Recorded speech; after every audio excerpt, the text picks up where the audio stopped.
Welcome to Why Bother with Top Chef, where I, against my better judgment, pit celebrity chef recipes against my own cooking skills. Today, we're focusing on chicken thighs, the part of the chicken with flavor and self-respect, unlike chicken breast, which is basically just protein cosplaying as food. Bev, I'm sorry if you think that I hurt your feelings, but that's the truth. I'll be making chicken thighs 3 ways. Gordon Ramsay's fancy chicken with chicory and Marsala sauce, Garten's chicken with creamy mustard sauce, and my own Vietnamese fish sauce chicken thighs. Only one will be crowned the best, and the rest will join my collection of disappointments, which, to be fair, is already quite extensive. Let's just get this over with. I have other places I could be, like anywhere else. My next super simple pan-fried recipe is chicken and chicory in masala sauce. Today, I'm making Gordon Ramsay's chicken with chicory in Marsala sauce, because nothing screams, I've given up on joy, like following a British man's cooking instructions. Season the chicken breasts. Gordon says to use chicken breasts, but I'm using thighs because dark meat is superior. And if you disagree, you probably think salt is too spicy. He says to season with a touch of salt and pepper. A touch. Like the ghost of seasoning past just whispered onto your food. I'm using actual salt because I'm not afraid of flavor. Sliced chicory. Chicory. What even is this? Fancy lettuce that hates you? It's bitter like my existence, but people pay extra for it. I am going to skip it entirely, because what if I get addicted to chicory? I don't need another addiction. Add to hot olive oil. Skin side down. Lay away from you to stop the oil splashing. Gordon says to heat a pan first. Add oil. Blah, blah. I'm putting the chicken in a cold pan, because the skin fat will render out. Unlike Gordon, I don't need my chicken swimming in oil, like it's on a vacation I'll never afford. Now, we wait for it to get golden brown, like it spent time in the sun, unlike my skin, which is currently the color of a government building. Look at that color. It's like the chicken is slowly accepting its fate. I can relate. Crush a clove of garlic and add. Then sprigs of thyme. The sauce, add masala, a sweet fortified wine from Sicily. Now, thyme and garlic. I've never voluntarily purchased thyme before, but it makes me feel like someone who has a retirement plan. Marsala wine. Gordon's is probably from Italy. Mine's from a gas station in Long Island. Same thing. Whoa! Thanks for the warning, Gordon. This is why people shouldn't cook, or follow instructions from screaming British men. If this was a gas stove, we'd all be dead right now, which might be preferable to finishing this recipe. Then 150 ml of chicken stock. Gordon says to add chicken stock. I mixed water with chicken powder, because they're the same thing, and I refuse to pay extra for liquid chicken. That's just water that met a chicken once. To make the sauce wonderfully rich and glossy, add butter and simmer for 10 minutes. And now butter, the solution to all of life's problems. Unlike therapy, which is what I probably need after attempting to cook like Gordon Ramsay. You're supposed to simmer this for 10 minutes until it reaches the perfect consistency. Perfect for who, Gordon? Are you here? Are you judging me with your forehead wrinkles? Huh. Plate up and spoon over the sauce. It's actually not terrible. I hate that I made something pretty. It feels wrong, like when my husband does something right. I understand why people would pay $40 to eat this, which makes me angry at capitalism. It's juicy, buttery. The thyme tastes like... I don't know what thyme is supposed to taste like, but it tastes like something I haven't tasted before. So I guess that's time. Gordon Ramsay's chicken, the culinary equivalent of someone who wears scarves indoors and uses the word actually too much, but I don't hate it. And that makes me hate myself. Up next, Garten's chicken thighs with creamy mustard sauce, because nothing says I've given up like cooking a recipe from a woman who constantly talks about her perfect husband, Jeffrey. So I have 8 chicken thighs, and I'm just going to pat them dry. Lots of salt. I'm going to cook this in a cast iron pan, which sears them really well. Some pepper. Says to use good chicken thighs, as opposed to evil chicken thighs, I guess. I'm using regular chicken thighs because this is the dollar store chicken, not the Hamptons. First, we have to pat the chicken dry. Ina probably has a servant to do this for her. Or Jeffrey.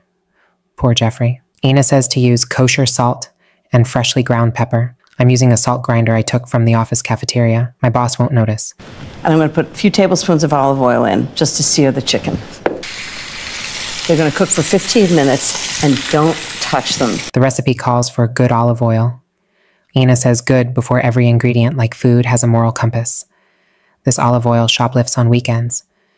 Now we wait 15 minutes without moving the chicken, like how I sit at my desk at work, completely motionless, hoping no one asks me to do anything. Ina would use this time to arrange fresh flowers or call Jeffrey. I'm using it to contemplate the void. Boom, easy as that. I have 2 cups of yellow onions that I sliced. Just put them in a round. They're all going to cook together. All those flavors blend together. Now we add onions. Ina would use good onions from a local farmer's market. These are from Food and Stuff.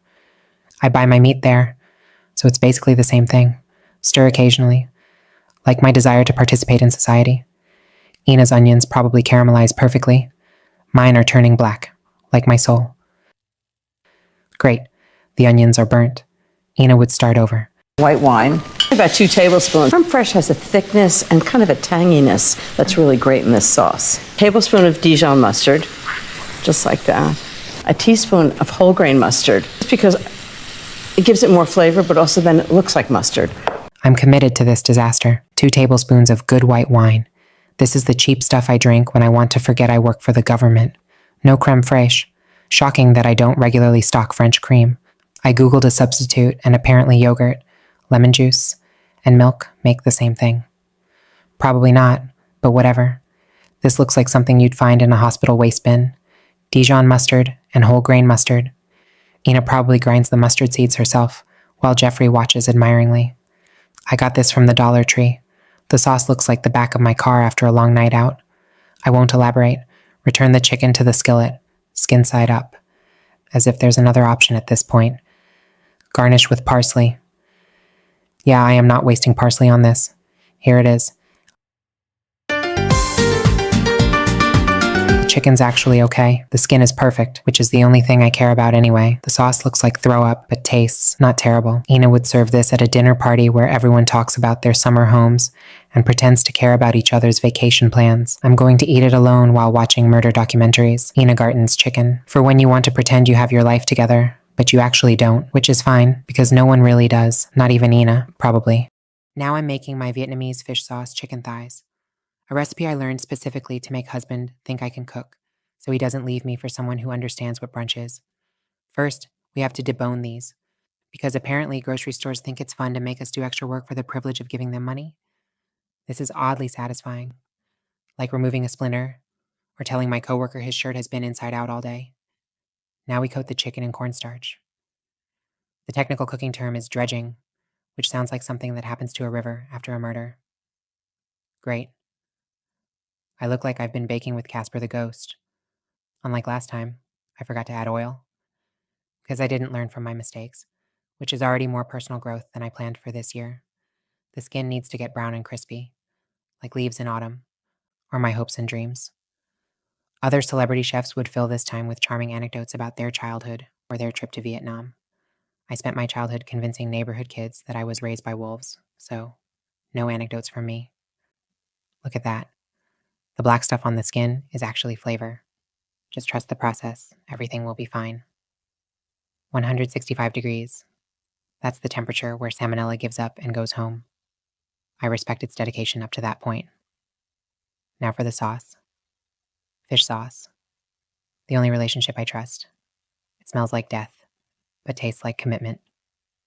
Sugar, water, vinegar, fish sauce, sriracha. Together they create something that's somehow better than the sum of its parts, like my relationship with Andy. But not like most human relationships, which typically make everything worse. Oil, garlic.